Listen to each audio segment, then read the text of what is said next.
Hi guys, for today's vlog ay sasabihin ko sa inyo kung paano magtatag ng matibay na relasyon sa iyong asawa o sa iyong jowa. Kung interesado kang malaman kung paano magtatag ng matibay na relasyon sa iyong asawa o jowa, please panoorin mo ang video ito mula umpisa hanggang dulo. At kung bago pa lang guys sa aking channel, ako nga po pala si Sherwin Labarete at welcome po kayo guys sa aking channel. At kung gusto mo ang ganitong klaseng content, please consider like this video, subscribe this channel, and hit the notification bell para laging updated kung mayroon na tayong bagong video i-upload. Intro muna tayo guys, sandali lang to.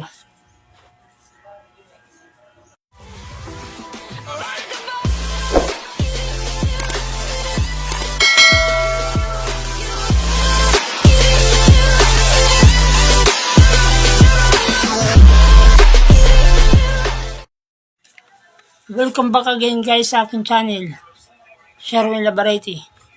And for today's vlog guys, sasabihin ko na sa inyo guys kung paano magkaroon ng matatag at matibay na relasyon sa iyong jowa o sa iyong asawa.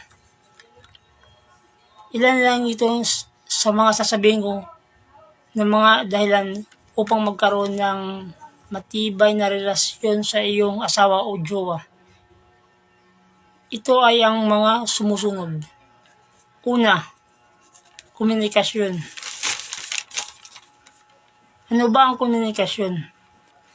Ang komunikasyon, ito ay ang pundasyon ng anumang relasyon. Mahalaga na bukas at tapat kayong nag-uusap tungkol sa inyong mga damdamin, mga pangarap, mga pangamba at mga pangangailangan. Kung walang komunikasyon ang dalawang partido, walang mabubuong matibay na relasyon. Kaya kinakailangan talaga mayroong open communication ang dalawang partido para magkaroon ng matibay na relasyon. Pangalawa, respeto. Ang respeto ay dapat kailangan ibigay sa dalawang partido. Pag walang respeto, walang mabubuong matibay na relasyon sa iyong asawa at jowa. Ang respeto ay igalang ang mga opinion, ang mga desisyon at hangarin ng isa't isa. Ang respeto ay hindi lamang sa oras ng nagkakasundo kayo, kundi lalo na sa mga panahon na hindi pagkakasunduan. Ang respeto ay hindi hinihingi. Ito ay pinaghihirapan. Sapagkat kung nais mo makuha ang respeto ng isang tao, dapat mo itong paghirapan. Patunayan mo sa kanya na karapat dapat ka sa respetong hinihingi mo. Pangatlo,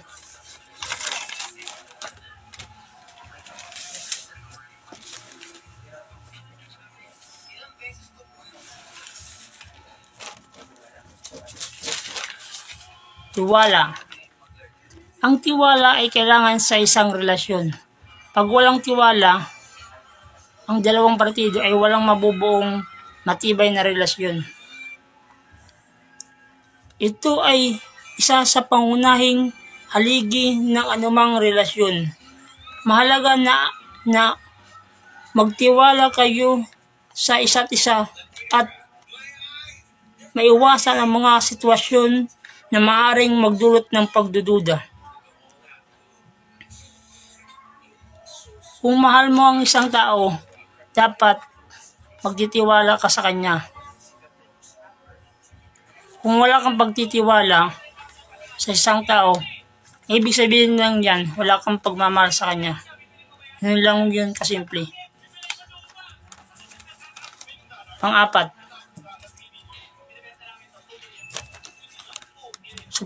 suporta. Sa isang relasyon, dapat may suportahan ang dalawang partido. Pag walang suportahan ang dalawang partido, walang mabubuong matibay na relasyon sa iyong asawa o sa iyong jowa. Ano ba ang suporta? Ang suportahan ay isa sa mga mithiin ng mga pangarap. Ito ay maaaring maging isa sa mga maliit na bagay tulad ng pagtulong sa mga gawaing bahay o sa mga malalaking desisyon tulad ng pagbabago ng karera. Panglima, pagpapahalaga. Sa isang relasyon, dapat mayroon kayong tinatawag na pagpapahalaga sa isa't isa. Pag walang pagpapahalaga, walang mabubuong matibay na relasyon. Ano ba ang sinasabi ng pagpapahalaga sa isang relasyon? Mahalagang ipakita sa isa't isa na pinahalagaan ninyo ang iyong relasyon. Ito ay maaari sa pamamagitan ng mga simpleng bagay tulad ng pagbibigay ng komplemento, pagpapakita ng pasasalamat o paggawa ng mga bagay na alam mong magpapasaya sa kanya. Pang-anim,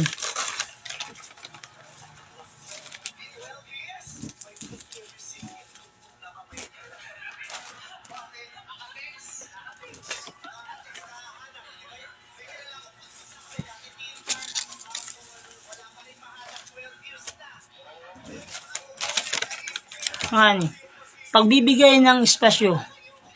Kahit may relasyon kayong dalawa, kailangan pa rin ng espasyo ng dalawang partido. Dahil kahit na ikaw ay nasa isang relasyon, mahalaga pa rin na magkaroon kayong ng kanya-kanyang espasyo para sa inyong sarili. Ito ay makakatulong sa inyo na mapanatili ang inyong individual at hindi masira ang iyong relasyon. Pag walang espasyo sa isang relasyon, ito ay toxic at hindi magkakaroon ng matibay na relasyon. Pag-uusap.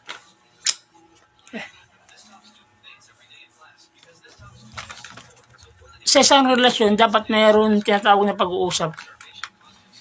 Kung mayroong pag-uusap, walang problemang hindi masosolusyonan kung mayroong tinatawag na pag-uusap sa isang relasyon. Ika nga, walang nadadaan sa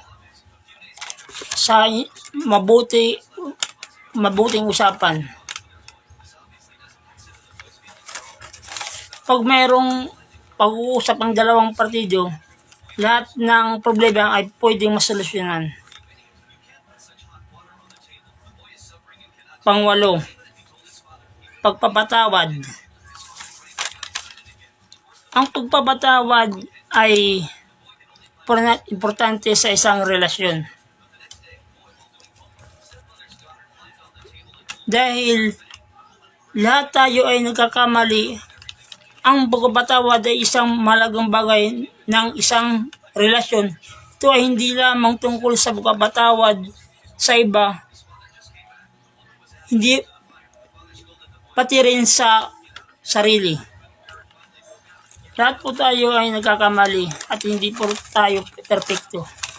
Sana matuto po tayo magpatawad sa dalawang partido. Kung sino man nagkamali ay matuto po tayong magpatawad. Tulad sa pagpapatawad ng ating Diyos sa nagawa nating kasalanan. Kahit malala ang nagawa nating kasalanan, tinatawad pa rin tayo ng ating Panginoon. Pang-siyam,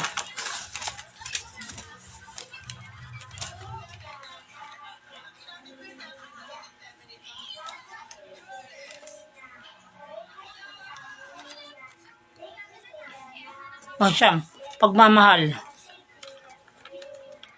Sa isang relasyon, pag walang pagmamahal na nararamdaman ng dalawang partido, ay walang mabubuong matibay na relasyon. Ano bang sinasabi tungkol sa pagmamahal? Ang pagmamahal ay higit sa lahat. Mahalin ng isa't isa.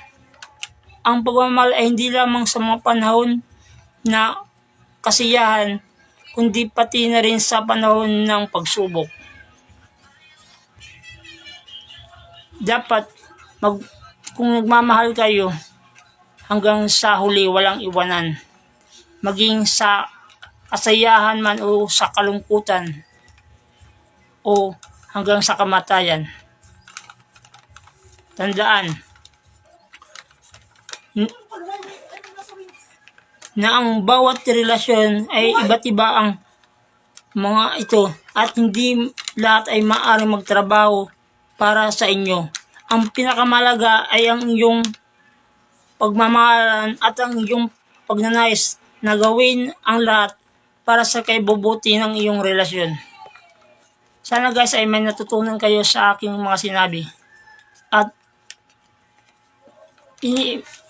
inimukay ko na kung may natutunan kayo sa aking mga sinabi, magkomento lang kayo at malugod ko itong babasahin.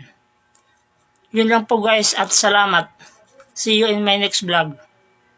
Thank you.